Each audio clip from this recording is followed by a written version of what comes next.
Tidak semua perjalanan berakhir seperti yang direncanakan. Ada tempat-tempat yang terlihat biasa di peta, tapi menyimpan sesuatu yang tidak pernah dituliskan. Tempat yang tidak ramai, tidak terkenal, dan justru karena itu terasa menarik untuk dikunjungi. Kami hanya ingin liburan singkat, menjauh dari kota, mencari udara segar, dan menghabiskan waktu bersama tanpa gangguan. Tidak ada rencana aneh, tidak ada niat untuk mencari hal-hal yang berbau mistis. Semua terasa normal sejak awal. Kami menemukan villa itu dari sebuah rekomendasi lama di internet. Tidak banyak ulasan, hanya beberapa komentar singkat yang menyebutkan pemandangan yang bagus dan suasana yang tenang. Terlalu tenang, mungkin. Perjalanan menuju ke sana cukup jauh. Jalanan semakin sepi, sinyal perlahan menghilang, dan tidak banyak kendaraan lain yang kami temui. Namun saat itu, semua masih terasa wajar. Kami bahkan sempat bercanda sepanjang jalan. Tidak ada satupun dari kami yang menyadari bahwa semakin jauh kami melangkah, semakin sulit untuk kembali. Tempat itu berada di atas bukit, dikelilingi hutan pinus yang rapat. Dari kejauhan, vilanya terlihat besar dan berdiri sendiri, tanpa bangunan lain di sekitarnya. Seperti sengaja dijauhkan, tidak ada penjaga yang menyambut. Tidak ada suara kehidupan, hanya angin dan kesunyian yang terasa terlalu dalam. Saat pertama kali melihatnya, seharusnya kami sudah menyadari sesuatu. Ada perasaan yang tidak bisa dijelaskan. Bukan takut, tapi cukup untuk membuat ragu. Namun kami mengabaikannya, karena terkadang, rasa penasaran lebih kuat daripada insting. Dan dari situlah semuanya dimulai. Bukan saat kami masuk ke dalam villa. Bukan saat kami melihat hal-hal aneh. Tapi sejak kami memutuskan untuk tetap melanjutkan perjalanan. Karena ada tempat-tempat tertentu di dunia ini, yang tidak pernah benar-benar menunggu untuk ditemukan, melainkan memanggil. Mobil kami berhenti di depan gerbang besi yang sudah berkarat. Suasana sore terasa aneh, matahari hampir tenggelam namun cahayanya tampak redup dan tidak hangat. Aku masih duduk diam beberapa detik, menatap ke arah villa di depan kami. Bangunan itu berdiri di atas tanah yang sedikit lebih tinggi, dikelilingi pohon-pohon pinus yang rapat. Dari kejauhan, villa itu terlihat besar, tapi tidak terawat. Catnya mengelupas, jendelanya tinggi dan sebagian tampak retak. Tidak ada lampu yang menyala sama sekali. Raka terlihat santai dan langsung turun dari mobil, diikuti oleh Dian dan Sinta. Mereka tampak tidak terlalu memikirkan suasana aneh di tempat itu. Aku akhirnya ikut turun, meskipun perasaan tidak enak sudah muncul sejak di perjalanan. Udara di sekitar villa terasa sangat dingin, tapi bukan dingin biasa seperti di pegunungan. Rasanya lebih dalam, seolah menembus sampai ke dalam tubuh. Dian berjalan lebih dulu menuju pintu utama dan mendorongnya. Pintu itu terbuka begitu saja tanpa perlawanan, seakan memang tidak pernah dikunci. Kami masuk ke dalam villa. Bau lembab langsung terasa, seperti tempat yang lama tidak dihuni. Namun lantainya justru bersih, tidak dipenuhi debu seperti bangunan kosong pada umumnya. Hal itu justru membuat suasana terasa semakin janggal. Ruang tamunya luas dengan sofa panjang berwarna tua. Di dinding tergantung beberapa lukisan. Saat diperhatikan, lukisan-lukisan itu menggambarkan sosok manusia, tapi wajahnya tidak terlihat jelas. Hanya bayangan gelap tanpa bentuk. Sinta sempat mendekat dan memperhatikan salah satu lukisan lebih lama. Ia terlihat tidak nyaman dan langsung menjauh. Tidak ada yang berkomentar, tapi kami semua merasakan hal yang sama. Kami memutuskan untuk naik ke lantai 2 dan mencari kamar. Lorong di atas panjang dengan beberapa pintu di kanan dan kiri. Lampu di langit-langit menyala redup dan sesekali berkedip. Aku berjalan paling belakang. Saat itulah aku merasa seperti ada yang mengikuti dari belakang. Langkahku melambat, dan perasaan itu semakin jelas. Ketika aku berhenti, sensasi itu ikut berhenti. Aku memberanikan diri menoleh, tapi tidak ada siapa-siapa di belakangku. Lorong itu kosong. Aku segera menyusul yang lain dan kami memilih kamar di ujung lorong. Kamar itu cukup besar dengan 2 kasur dan sebuah jendela yang menghadap langsung ke hutan pinus. Saat tirai dibuka, kabut sudah mulai turun dengan cepat. Padahal waktu belum benar-benar malam. Pohon-pohon di luar terlihat seperti bayangan hitam yang diam, namun terasa seperti sedang memperhatikan. Kami sepakat untuk tidak keluar malam itu. Suasana kamar terasa lebih tenang untuk beberapa saat. Sampai akhirnya perhatian kami tertuju ke arah lemari di sudut ruangan. Dari dalamnya terdengar ketukan. Kami semua terdiam, tidak ada yang berani bergerak. Ketukan itu terdengar lagi, kali ini lebih jelas. Raka mendekat, meskipun terlihat ragu. Aku sempat melarang, tapi dia tetap membuka pintu lemari itu. Bagian dalamnya kosong, tidak ada apa-apa. Kami sempat merasa lega, namun perasaan itu tidak bertahan lama. Dari dalam lemari yang kosong itu, terdengar suara berbisik. Sangat pelan, hampir tidak terdengar, namun cukup jelas untuk membuat tubuh membeku. Suara itu mengatakan bahwa kami akhirnya datang. Sinta langsung panik, suasana kamar berubah drastis, dan pada saat yang sama, lampu tiba-tiba mati. Kamar itu kembali gelap sepenuhnya. Dalam kegelapan itu, kami tidak bisa melihat apa-apa. Namun kami bisa merasakan satu hal dengan jelas. Ada sesuatu di dalam kamar itu bersama kami. Lampu mati seketika dan kamar itu tenggelam dalam kegelapan yang total. Tidak ada cahaya sama sekali, bahkan dari jendela. Kabut di luar tampak menelan sisa-sisa terang yang seharusnya masih ada. Dian segera mencari senter di dalam tas, tangannya gemetar. Nafas kami semua terdengar berat dan tidak teratur. Suasana kamar berubah drastis, seolah ada sesuatu yang ikut masuk bersama gelap itu. Ketika senter akhirnya menyala, cahaya sempit itu menyapu seluruh ruangan. Tidak ada apa-apa, semua terlihat sama seperti sebelumnya. Namun rasa takut itu tidak hilang. Sinta bertanya dengan suara pelan apakah kami semua mendengar bisikan tadi. Tidak ada yang menyangkal, suara itu jelas, dan bukan suara salah satu dari kami. Perhatian kami kembali tertuju pada lemari. Pintu yang tadi terbuka kini sudah tertutup rapat. Tidak ada satupun dari kami yang menyentuhnya. Raka terlihat ragu, tapi tetap melangkah mendekat. Sebelum dia sempat melakukan apa-apa, pintu lemari itu terbuka dengan sendirinya. Gerakannya lambat, seperti didorong dari dalam. Cahaya senter menembus ke bagian dalam lemari. Kosong, sama seperti sebelumnya, tidak ada siapa-siapa. Namun kali ini, sesuatu muncul di dinding bagian dalam. Goresan kasar mulai terlihat, membentuk huruf-huruf yang tidak rapi. Seolah-olah seseorang baru saja mencakar permukaan kayu itu. Tulisan itu berbunyi, "Jangan keluar kamar." Kami semua terpaku, tidak ada yang berani mendekat. Tulisan itu jelas tidak ada sebelumnya. Tiba-tiba pintu kamar tertutup dengan sendirinya. Raka langsung berlari dan mencoba membukanya, tapi pintu itu tidak bisa digerakkan sama sekali. Seperti ada sesuatu di luar yang menahannya. Dian mencoba meminta tolong, berharap ada penjaga villa di luar. Namun tidak ada jawaban. Yang terdengar justru langkah kaki dari luar kamar. Langkah itu pelan, berat, seperti diseret. Mendekat hingga tepat berhenti di depan pintu. Tidak ada yang berani bersuara. Lalu terdengar ketukan pelan. Setelah itu, sebuah suara muncul. Serak, tidak wajar, dan terdengar seperti dipaksakan. Suara itu meminta pintu dibuka. Sinta langsung memohon agar tidak ada yang membukanya. Ketakutan di wajahnya semakin jelas. Raka yang tadi sempat ragu akhirnya mundur perlahan. Suara di luar kembali berbicara, mengaku kedinginan. Namun tidak ada satupun dari kami yang bergerak. Beberapa saat kemudian, langkah itu menjauh. Suasana kembali sunyi. Lampu kamar tiba-tiba menyala kembali. Semuanya kembali terang seperti semula, seolah tidak terjadi apa-apa. Raka mencoba membuka pintu lagi, dan kali ini berhasil. Tidak ada lagi yang menahan dari luar. Namun saat kami menoleh kembali ke arah lemari, tulisan itu masih ada.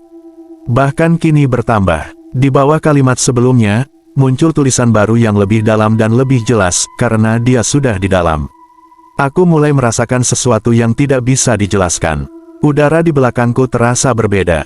Lebih dingin, lebih berat, seperti ada seseorang yang berdiri sangat dekat. Perlahan aku menoleh ke arah cermin di sudut kamar.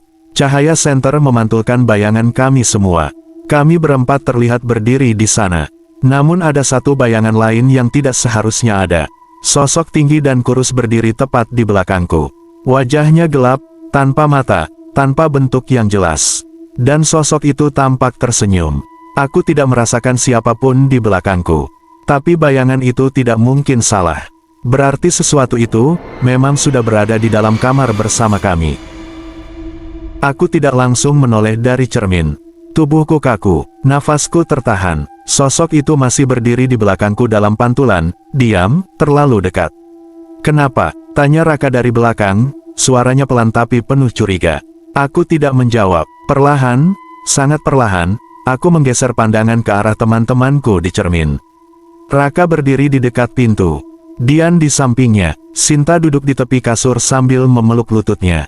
Dan, sosok itu, masih di belakangku, tinggi, kurus, kepalanya sedikit miring, seperti sedang memperhatikan. Aku memberanikan diri untuk berbalik. Cepat, tidak ada apa-apa, hanya ruang kosong di belakangku. Aku langsung menoleh lagi ke cermin. Sosok itu masih ada, sekarang, lebih dekat, seolah-olah dia tidak mengikuti hukum yang sama dengan tubuh kami. Di belakangku, bisikku. "Apa?" Dian mendekat. Di cermin, ada sesuatu. Raka langsung mengambil senter dari tangan Sinta dan mengarahkannya ke arahku. Lalu ke belakangku. "Kosong, gak ada apa-apa," katanya. "Lihat di cermin," jawabku cepat. Mereka semua menoleh. Beberapa detik tidak ada reaksi. Lalu, Sinta menjerit, "Itu apa?" Sekarang mereka melihatnya. Sosok itu berdiri di belakangku, jelas terlihat di cermin. Tidak bergerak, tapi kehadirannya terasa menekan. Dian mundur perlahan. "Ini, bukan halusinasi." Raka terlihat pucat, tapi mencoba tetap tenang. "Jangan panik, jangan ada yang bergerak dulu." Seolah-olah mendengar itu, sosok di cermin mulai bergerak. Pelan, kepalanya yang miring perlahan tegak. Lalu wajah hitamnya menghadap lurus ke arah kami. Meskipun tidak punya mata, kami semua tahu, dia sedang melihat. Lampu tiba-tiba meredup, senter berkedip. Sosok itu mengangkat tangannya. Gerakannya patah-patah, tidak wajar, seperti tubuh yang tidak terbiasa bergerak. Tangannya mengarah ke arahku, dan perlahan, menunjuk. Aku mundur satu langkah. Di cermin, jaraknya tidak berubah. Masih tepat di belakangku. "Kenapa dia milih kamu?" bisik Sinta dengan suara gemetar. Aku tidak tahu. Aku bahkan tidak berani menjawab. Tiba-tiba cermin itu retak. Garis panjang muncul dari atas hingga ke bawah, membelah pantulan kami. Sosok itu tetap utuh, tidak ikut retak. Justru, terlihat semakin jelas. Dan dalam sekejap, cermin itu pecah. Pecahannya jatuh berserakan di lantai. Kami semua refleks mundur. Ruangan kembali sunyi. Aku menatap ke arah tempat cermin tadi. Kosong, tidak ada apa-apa. "Udah hilang?" tanya Dian pelan. Belum ada yang sempat menjawab. Sinta menunjuk ke lantai. "Lihat." Kami semua menunduk. Pecahan cermin di lantai masih memantulkan bayangan kami. Dan di setiap pantulan kecil itu, sosok yang sama masih terlihat. Berdiri, mengelilingiku, dari semua arah. Aku langsung mundur menjauh dari pecahan cermin. Jantungku berdetak semakin cepat. "Dia, gak ada di satu tempat," bisikku. "Dia ada di semua pantulan." Raka langsung mengambil selimut dari kasur dan menutup sebagian pecahan cermin di lantai. "Jangan lihat ke bawah," katanya tegas. Dian ikut membantu menyingkirkan pecahan-pecahan itu dengan kaki, mencoba menjauhkan dari pandangan. Sinta menutup matanya rapat-rapat. Aku berdiri diam, mencoba mengatur nafas, mencoba berpikir, tapi sulit, karena sekarang aku sadar sesuatu. Sejak awal, tulisan di lemari itu benar. Jangan keluar kamar, bukan karena di luar berbahaya, tapi karena sesuatu itu tidak pernah benar-benar datang dari luar. Perlahan aku menoleh ke arah pintu kamar yang masih terbuka sedikit. Lorong di luar gelap, sunyi, tapi terasa menunggu. Dan dari dalam kepalaku, sebuah pikiran muncul begitu saja. Bukan seperti pikiranku sendiri, lebih seperti bisikan yang dipaksakan masuk. "Keluar." Aku langsung menutup telinga, namun suara itu tidak hilang. "Keluar," lebih jelas sekarang, lebih dekat, seolah-olah berasal dari dalam diriku sendiri. Aku menatap teman-temanku, mereka belum menyadarinya, hanya aku yang mendengar. "Keluar." Kakiku mulai bergerak sendiri, selangkah, mendekati pintu. Aku mencoba berhenti, tapi tubuhku tidak mau menurut. Kamu mau kemana?" tanya Raka. Aku tidak menjawab, bukan karena tidak mau, tapi karena aku tidak bisa. Langkahku semakin mendekat ke pintu. Tangan kananku perlahan terangkat, menyentuh gagang pintu. Dan di saat itu, di balik pintu yang sedikit terbuka, aku melihat sesuatu berdiri di lorong. Sosok yang sama, tinggi, kurus, wajah hitam, diam, menunggu, seolah-olah Dia ingin aku keluar, atau mungkin dia ingin masuk lebih dalam lagi. Tanganku masih berada di gagang pintu. Tubuhku terasa bukan milikku sepenuhnya. Dorongan untuk membuka pintu itu semakin kuat, seperti ada sesuatu yang menarikku dari luar. Di celah pintu, sosok itu masih berdiri di lorong. Tinggi, kurus, dengan wajah gelap yang tidak memiliki bentuk. Ia tidak bergerak, hanya menunggu. Raka memanggil namaku, tapi suaranya terdengar jauh. Dian mulai mendekat dengan hati-hati, sementara Sinta masih berada di belakang, ketakutan. Aku mencoba menarik tanganku dari gagang pintu, tapi sulit. Seolah ada dua kehendak yang saling bertarung di dalam diriku. Satu ingin menjauh, satu lagi ingin membuka pintu sepenuhnya. Bisikan di dalam kepalaku semakin jelas, mendesakku untuk keluar. Aku akhirnya berhasil mundur satu langkah. Peganganku pada gagang pintu terlepas. Nafasku terengah, dan untuk sesaat aku merasa kembali menguasai tubuhku. Raka langsung menarikku menjauh dari pintu. Ia menatapku dengan serius, seolah menyadari ada sesuatu yang tidak beres. Kami semua menjauh dari pintu, namun tidak ada yang benar-benar merasa aman. Lorong di luar tetap terlihat gelap dan sunyi, tapi kehadiran sesuatu itu masih terasa. Perlahan pintu kamar tertutup dengan sendirinya, meskipun tidak ada yang menyentuhnya. Sekarang kami kembali berada di dalam kamar, terkurung bersama sesuatu yang tidak terlihat sepenuhnya. Dian mencoba berpikir jernih. Ia mengatakan bahwa sejak awal ada sesuatu yang tidak normal dengan tempat ini. Bukan hanya karena suasananya, tapi karena apa yang kami alami terasa seperti sudah direncanakan. Tulisan di lemari kembali terlintas di pikiranku. Peringatan untuk tidak keluar kamar. Awalnya terasa seperti ancaman, tapi sekarang mulai terasa seperti peringatan. Sinta bertanya dengan suara pelan apakah mungkin kami memang tidak boleh datang ke tempat ini sejak awal. Tidak ada yang menjawab, tapi pertanyaan itu menggantung di udara. Aku mulai memperhatikan sesuatu yang lain. Suasana kamar terasa berbeda, lebih sempit, lebih berat, seolah-olah dindingnya perlahan mendekat. Aku melihat ke arah lemari. Pintu lemari itu sekarang sedikit terbuka. Padahal sebelumnya sudah tertutup. Perasaan tidak nyaman kembali muncul. Raka menyadari hal yang sama. Ia mencoba mendekat dengan hati-hati, tapi kali ini tidak ada yang berani membuka sepenuhnya. Dari celah pintu lemari itu, terlihat kegelapan yang lebih pekat dari bagian lain di kamar. Seolah-olah bagian dalamnya bukan sekadar ruang kosong. Aku merasakan sesuatu yang aneh saat menatapnya terlalu lama. Seperti ada tarikan yang halus, memintaku untuk mendekat. Aku segera mengalihkan pandangan. Dian kemudian menyarankan agar kami tetap bersama dan tidak terpencar. Ia juga mengatakan untuk tidak menatap terlalu lama ke benda-benda yang terasa aneh, terutama cermin atau bayangan. Kami mencoba duduk berdekatan di tengah kamar.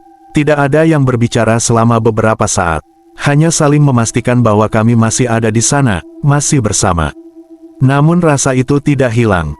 Aku mulai menyadari sesuatu yang lebih mengganggu. Bayangan kami di lantai tidak sepenuhnya sama dengan posisi kami. Awalnya samar, tapi semakin diperhatikan semakin jelas. Gerakan bayangan itu sedikit terlambat. Tidak sinkron. Aku mencoba menggerakkan tanganku perlahan. Bayanganku ikut bergerak, tapi sepersekian detik setelahnya, aku menahan napas. Lalu aku berhenti bergerak. Bayangan itu masih bergerak sedikit lebih lama. Seolah-olah ada kehendak lain di dalamnya. Aku tidak langsung memberitahu yang lain. Aku takut mereka panik. Namun Dian akhirnya menyadari juga.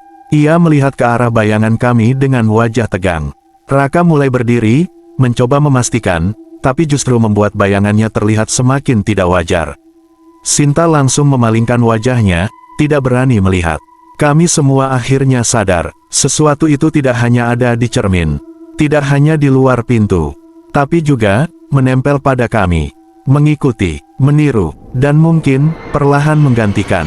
Perlahan aku merasakan sensasi dingin di kakiku, seperti ada sesuatu yang menyentuh dari bawah. Aku menunduk, bayanganku terlihat lebih gelap dari sebelumnya, lebih pekat, dan bentuknya mulai sedikit berbeda. Aku mengangkat kaki secara refleks. Namun bayangan itu tetap di sana, tidak sepenuhnya mengikuti. Seolah-olah, ia tidak lagi bergantung padaku. Di saat itu, satu hal menjadi jelas di pikiranku. Ini bukan tentang keluar atau tidak keluar dari kamar. Karena apapun yang ada di villa ini, sudah menemukan cara untuk masuk ke dalam diri kami. Dan mungkin, salah satu dari kami, sudah tidak sepenuhnya menjadi manusia lagi. Kami tidak lagi duduk saling berdekatan seperti sebelumnya. Tanpa disadari, masing-masing dari kami mulai menjaga jarak. Bukan karena ingin, tapi karena ada rasa takut yang tidak bisa dijelaskan. Tidak ada yang tahu harus percaya pada siapa. Bayangan di lantai masih terlihat tidak wajar. Semakin lama diperhatikan, semakin jelas perbedaannya. Gerakannya tidak sepenuhnya mengikuti tubuh kami, dan terkadang terlihat seperti bergerak sendiri. Dian mencoba tetap berpikir logis. Ia mengatakan mungkin ini hanya efek cahaya atau kelelahan. Namun suaranya sendiri tidak terdengar yakin. Raka berjalan mondar-mandir di dalam kamar, mencoba mencari sesuatu yang masuk akal dari situasi itu. Sinta hanya diam, memeluk dirinya sendiri, tidak berani melihat ke bawah lagi. Aku berdiri di dekat dinding, mencoba mengatur napas. Tapi pikiranku terus berputar. Jika bayangan itu tidak lagi sepenuhnya milik kami, lalu milik siapa? Pertanyaan itu membuat dadaku terasa sesak. Tiba-tiba Dian berbicara, suaranya pelan tapi serius. Ia mengatakan kita harus memastikan satu hal, bahwa kami semua masih benar-benar manusia. Tidak ada yang langsung menjawab. Raka menatapnya dengan bingung, tapi perlahan mengerti maksudnya. Sinta langsung menggeleng, seolah tidak ingin mendengar ide itu. Namun Dian tetap melanjutkan. Ia bilang sejak awal sesuatu itu mencoba masuk, bukan hanya ke dalam kamar, tapi ke dalam diri kami. Dan sekarang, dengan bayangan yang mulai berbeda, kemungkinan terburuk sudah mulai terjadi. Aku tahu apa yang ingin dia katakan. Bahwa mungkin salah satu dari kami sudah bukan dirinya sendiri. Suasana menjadi semakin tegang. Raka akhirnya bertanya bagaimana cara memastikan itu. Dian tidak langsung menjawab. Ia tampak ragu, tapi akhirnya berkata bahwa sesuatu yang meniru tidak akan sempurna. Pasti ada bagian yang berbeda, sekecil apapun. Kami saling menatap, mencoba membaca satu sama lain. Namun justru itu yang membuat keadaan semakin buruk. Karena semakin lama aku menatap mereka, semakin asing wajah mereka terlihat. Ekspresi mereka terasa sedikit terlambat. Seperti tidak benar-benar selaras dengan perasaan yang seharusnya. Aku mulai merasa bahwa mereka juga melihat hal yang sama padaku. Kecurigaan itu tumbuh perlahan, tapi pasti. Sinta tiba-tiba berdiri. Ia terlihat panik dan mulai berkata bahwa ia ingin keluar dari kamar itu. Ia tidak tahan lagi dengan semua ini. Dian langsung melarang, mengingatkan kembali tulisan di lemari. Namun Sinta tidak peduli. Ia berjalan cepat menuju pintu. Raka mencoba menahannya, tapi Sinta menepis tangannya. Ia membuka pintu dan melangkah keluar ke lorong. Kami semua terdiam beberapa detik. Keputusan itu terasa sangat salah. Raka akhirnya memutuskan untuk menyusulnya. Dian mengikutinya, dan aku tidak punya pilihan selain ikut. Lorong di luar kamar terasa jauh lebih gelap dari sebelumnya. Udara di sana lebih dingin, lebih berat. Sinta berdiri beberapa langkah di depan kami. Ia membelakangi kami, menatap ke arah ujung lorong. Tidak bergerak. Raka memanggil namanya. Sinta tidak menjawab. Dian mencoba mendekat perlahan. Saat itulah kami melihat sesuatu yang membuat langkah kami terhenti. Bayangan Sinta di lantai tidak sejajar dengan tubuhnya. Bayangan itu menghadap ke arah kami. Perlahan, kepala bayangan itu bergerak lebih dulu. Kemudian tubuhnya mengikuti. Seolah-olah bayangan itu berdiri terpisah dari tubuh aslinya. Sinta akhirnya berbalik. Wajahnya terlihat sama. Terlalu sama. Ekspresinya datar, matanya menatap kami tanpa emosi. Ia bertanya kenapa kami terlihat takut. Tidak ada yang menjawab. Aku merasakan sesuatu yang salah. Bukan hanya dari bayangannya, tapi dari cara ia berbicara. Nada suaranya tepat, tapi terasa kosong. Seperti meniru. Dian mundur satu langkah. Raka menelan ludah, tapi tetap mencoba berbicara dengan tenang. Ia memanggil nama Sinta sekali lagi. Sinta tersenyum, namun senyum itu tidak pernah sampai ke matanya. Dan untuk pertama kalinya, aku yakin, yang berdiri di depan kami itu, mungkin bukan Sinta lagi. Dan jika itu benar, berarti sesuatu itu, sudah berhasil mengambil alih satu dari kami. Kami berdiri terpaku di lorong, tidak ada yang berani mendekat. Sosok yang menyerupai Sinta itu masih berdiri di depan kami dengan senyum yang tidak wajar. Wajahnya terlihat sama, suaranya juga sama, tapi ada sesuatu yang hilang dari dirinya. Kehadiran itu terasa kosong. Raka mencoba menenangkan keadaan. Ia memanggil nama Sinta dengan hati-hati, berharap masih ada bagian dari dirinya yang tersisa. Namun tidak ada respons yang meyakinkan. Sosok itu hanya menatap, seolah sedang mempelajari kami. Dian berbisik pelan bahwa kami tidak boleh mendekat. Ia yakin sesuatu itu sudah mengambil alih, dan sekarang hanya menyisakan bentuk luar saja. Aku merasakan ketegangan yang luar biasa. Kakiku terasa berat, tapi pikiranku terus memaksa untuk tetap waspada. Jika benar itu bukan Sinta, maka kami sedang berdiri di hadapan sesuatu yang mampu meniru manusia dengan sangat sempurna. Sosok itu melangkah satu langkah mendekat. Secara refleks, kami semua mundur. Lorong terasa semakin sempit. Dinding di kanan kiri seperti menekan, membuat kami tidak punya banyak ruang untuk bergerak. Sosok itu kembali berbicara, menanyakan kenapa kami menjauh. Kata-katanya terdengar normal, tapi tidak memiliki emosi. Seperti hanya meniru pola bicara manusia. Raka akhirnya mengatakan bahwa jika itu benar Sinta, maka ia harus kembali ke kamar bersama kami. Ia mencoba menguji, mencoba melihat apakah sosok itu akan bereaksi seperti manusia biasa. Sosok itu terdiam sejenak, lalu mengangguk perlahan. Gerakannya terlalu halus, terlalu teratur. Kami saling berpandangan, tidak ada yang merasa lega. Sosok itu berbalik dan mulai berjalan kembali ke arah kamar. Kami mengikutinya dengan jarak aman. Setiap langkahnya terasa ganjil, tidak ada suara langkah yang seharusnya ada. Tubuhnya bergerak terlalu stabil, seolah tidak memiliki berat. Sesampainya di depan kamar, pintu masih terbuka. Sosok itu masuk lebih dulu tanpa ragu. Kami berhenti sejenak di ambang pintu. Dian menatap kami berdua, memberi isyarat untuk tetap berhati-hati. Akhirnya kami masuk kembali ke dalam kamar. Sosok itu berdiri di tengah ruangan, menghadap ke arah kami. Aku langsung memperhatikan lantai. Bayangannya masih berbeda, tidak lagi menempel pada tubuhnya dengan benar. Sekarang bayangan itu terlihat lebih jelas, berdiri sedikit terpisah, seolah memiliki bentuk sendiri. Raka mencoba menjaga jarak, sementara Dian mulai mengamati setiap gerakan dengan lebih teliti. Aku menyadari satu hal yang membuat tubuhku semakin dingin. Bayangan kami bertiga mulai berubah. Perlahan, hampir tidak terlihat, tapi pasti, seperti sedang menyesuaikan diri dengan sesuatu. Dian tiba-tiba menyadari hal yang sama. Ia langsung meminta kami untuk tidak bergerak. Kami semua diam. Dalam keheningan itu, perbedaan antara tubuh dan bayangan menjadi semakin jelas. Sosok yang menyerupai Sinta tetap berdiri di tengah, tidak melakukan apa-apa. Namun bayangannya bergerak sedikit lebih dulu. Kemudian tubuhnya mengikuti, seolah-olah bayangan itu yang mengendalikan. Bukan sebaliknya. Raka mundur perlahan, wajahnya menunjukkan bahwa ia mulai memahami situasinya. Dian berkata dengan suara rendah bahwa kemungkinan besar bukan tubuh yang diambil alih, melainkan bayangan. Dan jika itu benar, maka apa yang kami lihat sebagai tubuh hanyalah hasil dari sesuatu yang sudah berhasil masuk melalui bayangan itu sendiri. Aku mencoba mencerna hal itu. Jika bayangan bisa menjadi jalan masuk, maka tidak ada tempat yang benar-benar aman. Karena bayangan selalu ada dimanapun kami berada. Sosok itu tiba-tiba menoleh ke arahku. Gerakannya cepat, tidak seperti sebelumnya. Matanya menatap langsung ke arahku. Untuk sesaat, aku merasa seperti benar-benar dilihat. Bukan oleh manusia, tapi oleh sesuatu yang jauh lebih dalam. Lalu sosok itu tersenyum lagi. Namun kali ini, bayangannya tidak mengikuti. Bayangan itu tetap diam, dengan bentuk yang mulai berubah. Lebih tinggi, lebih panjang, dan perlahan, mulai mendekat ke arah kami bertiga. Tanpa menunggu tubuhnya bergerak. Di saat itu, aku menyadari satu hal yang jauh lebih mengerikan. Yang kami hadapi bukan lagi satu. Karena sekarang, yang bergerak bukan hanya dia, tapi juga bayangannya sendiri.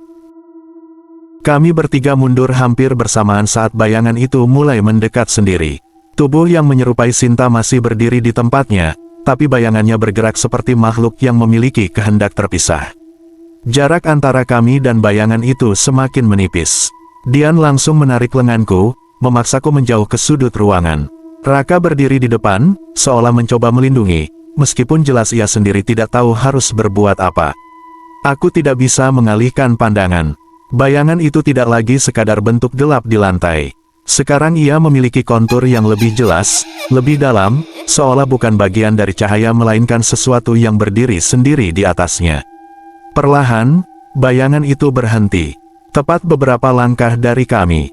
Tubuh Sinta yang ditirunya masih tidak bergerak. Wajahnya tetap menghadap ke arah kami, dengan senyum yang tidak berubah. Namun ada sesuatu yang berbeda sekarang. Ekspresi itu mulai retak, bukan secara fisik, tapi terasa seperti topeng yang tidak lagi pas. Dian berbisik bahwa kita harus memutuskan sesuatu sekarang. Ia mengatakan bahwa jika bayangan itu adalah sumbernya, maka selama bayangan itu masih ada, sosok itu tidak akan hilang. Raka menatap lantai, mencoba memahami.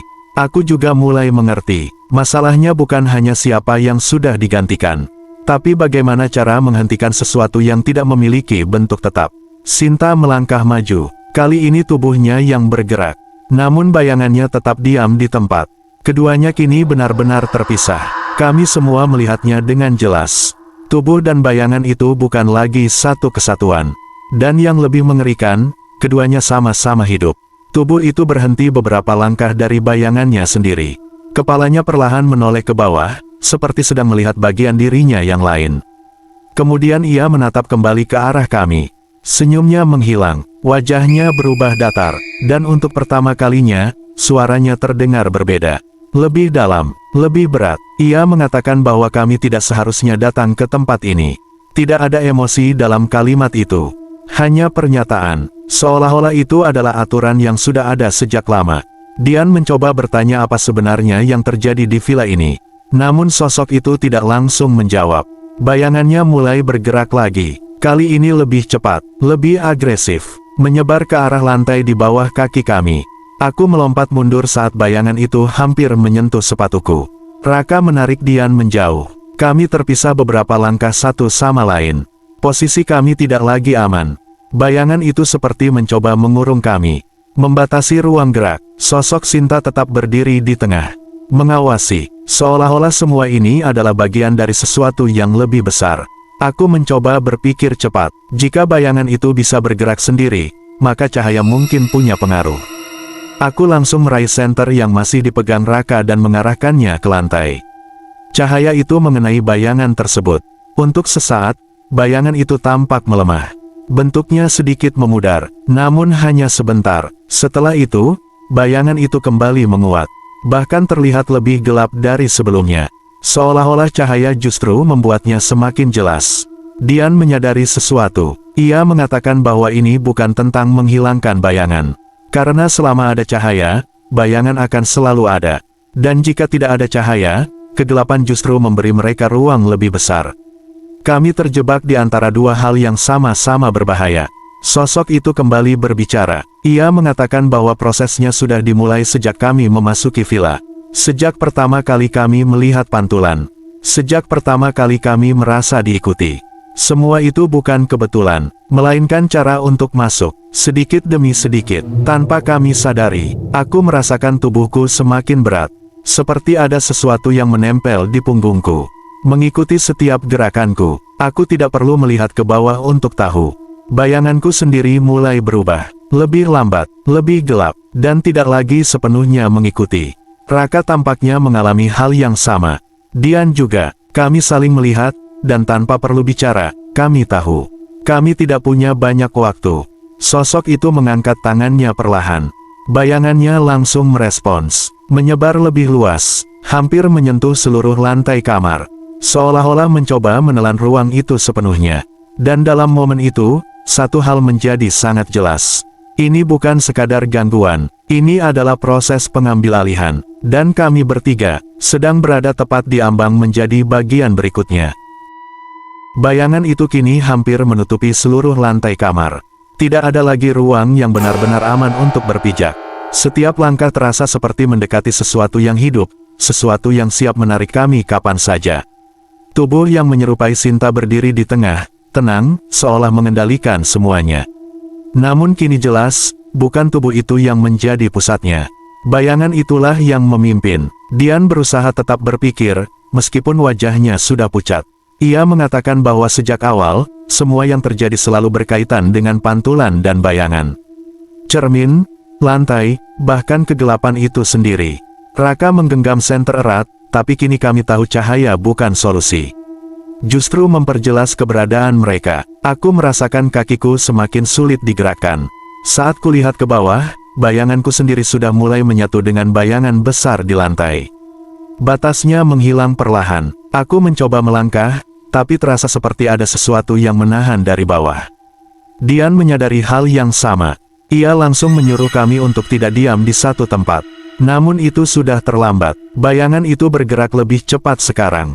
Bukan lagi menyebar, tapi menarik. Perlahan, namun pasti. Kaki Raka tiba-tiba terhenti. Ia mencoba menariknya, tapi tidak berhasil. Wajahnya berubah panik untuk pertama kalinya. Dian berusaha menolong, tapi saat ia mendekat, bayangan itu juga merambat ke kakinya. Aku ingin membantu, tapi tubuhku sendiri sudah mulai tertahan. Kami bertiga kini terhubung oleh bayangan yang sama. Dari tengah ruangan, sosok itu melangkah mendekat. Setiap langkahnya diikuti oleh pergerakan bayangan yang semakin kuat. Ia berhenti beberapa langkah dari kami, lalu menatap satu persatu. Seolah memilih, Dian mencoba berbicara, mencoba menanyakan apa yang sebenarnya diinginkan. Namun jawaban yang datang bukan penjelasan, melainkan kenyataan yang tidak bisa dihindari. Bahwa tempat ini tidak pernah benar-benar kosong. Bahwa villa ini adalah ruang peralihan. Tempat di mana sesuatu yang tidak memiliki bentuk mencari wadah. Dan kami adalah wadah itu. Aku merasakan sensasi dingin menjalar dari kaki ke seluruh tubuh. Bukan sekadar dingin, tapi seperti sesuatu yang masuk perlahan. Mengisi, menggantikan. Raka berteriak, berusaha melawan, tapi suaranya mulai melemah. Dian mencoba tetap sadar, tapi tatapannya mulai kosong. Aku sendiri merasakan pikiranku mulai kabur. Seperti ada dua kesadaran dalam satu tubuh. Satu milikku, satu lagi, bukan. Sosok itu kini berdiri sangat dekat. Wajahnya yang gelap seolah semakin dalam. Dan untuk pertama kalinya, aku melihat sesuatu di dalam kegelapan itu.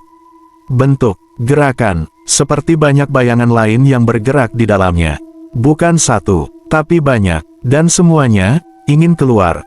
Tangannya terangkat, namun kali ini bukan untuk menyerang, melainkan seolah menarik sesuatu dari kami. Bayangan di bawah kaki kami mulai terangkat, tidak lagi menempel di lantai. Perlahan naik, menempel ke tubuh kami. Aku merasakan sesuatu menyatu dengan punggungku.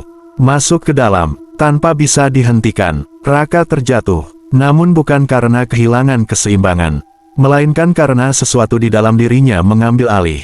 Dian mencoba bertahan lebih lama, tapi akhirnya ia pun jatuh diam. Satu persatu kami kehilangan kendali. Aku mencoba melawan, mencoba mengingat siapa diriku, tapi suara itu kembali muncul. Lebih kuat, lebih dalam, menghapus semuanya. Ingatan, kesadaran, identitas. Perlahan, semuanya menghilang. Hal terakhir yang kulihat adalah tubuh kami bertiga yang masih berdiri. Namun cara mereka berdiri, tidak lagi seperti manusia. Terlalu tegak, terlalu diam. Sosok di depan kami mundur perlahan, seolah pekerjaannya sudah selesai. Lalu bayangan besar di lantai mulai menyusut, masuk kembali ke dalam tubuh-tubuh itu. Ke dalam kami, ruangan kembali sunyi. Tidak ada lagi pergerakan, tidak ada lagi perlawanan. Hanya tiga tubuh yang berdiri di dalam kamar. Dan satu hal yang kini menjadi pasti, kami tidak lagi berada di dalam tubuh kami sendiri. Karena sesuatu itu, akhirnya berhasil mengambil semuanya. Beberapa hari setelah itu, villa di Bukit Pinus itu kembali terlihat seperti biasa. Sunyi, tertutup kabut, dan jauh dari keramaian. Tidak ada tanda-tanda bahwa sesuatu pernah terjadi di dalamnya. Tidak ada laporan kehilangan. Tidak ada yang datang mencari. Seolah-olah keberadaan kami memang tidak pernah tercatat. Pintu utama villa tetap bisa terbuka dengan mudah, seperti selalu menunggu seseorang untuk masuk. Bagian dalamnya terlihat rapi, tidak berdebu, tidak rusak. Semuanya tampak seperti tempat yang siap dihuni kapan saja. Di ruang tamu, lukisan-lukisan di dinding masih tergantung seperti sebelumnya. Namun kini, salah satu lukisan tampak berbeda. Ada tambahan di dalamnya. 4 sosok berdiri berdampingan. Wajah mereka tidak jelas, hanya bayangan gelap tanpa bentuk. Di lantai 2, kamar di ujung lorong tetap menjadi tempat yang paling sunyi. Lemari di dalamnya tertutup rapat, seolah tidak pernah dibuka. Tulisan di bagian dalamnya sudah tidak terlihat lagi. Namun peringatannya tidak pernah benar-benar hilang. Karena sesuatu yang ada di villa itu tidak membutuhkan tanda lagi. Ia sudah memiliki cara lain. Di dalam kamar itu, 3 tubuh berdiri menghadap jendela. Diam, tidak bergerak. Jika diperhatikan lebih lama, ada sesuatu yang aneh dari cara mereka berdiri. Terlalu lurus, terlalu tenang, seperti bukan manusia yang sedang beristirahat, melainkan sesuatu yang sedang menunggu. Mata mereka terbuka, menatap ke arah hutan pinus yang tertutup kabut. Namun bukan pemandangan itu yang mereka lihat.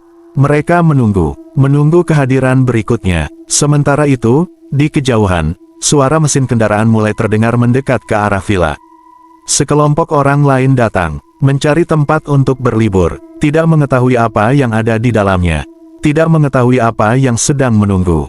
Pintu villa terbuka perlahan saat mereka tiba, seolah menyambut, dan di dalam, sesuatu yang kini berada di balik mata yang bukan lagi milik kami, mulai memperhatikan. Karena bagi tempat itu, semua yang datang bukanlah tamu, melainkan kesempatan, dan siklus itu tidak pernah benar-benar berakhir. Jika suatu hari kamu menemukan tempat yang terasa terlalu sepi, terlalu sempurna dalam kesunyiannya, berhentilah sejenak. Tidak semua tempat kosong benar-benar kosong. Ada yang tidak terlihat, tapi selalu ada. Jika kamu masuk ke sebuah ruangan dan merasa seperti diawasi, jangan abaikan perasaan itu. Karena terkadang, itu bukan perasaan, melainkan peringatan. Perhatikan pantulanmu, di kaca, di lantai, di permukaan apapun yang bisa memantulkan bayangan.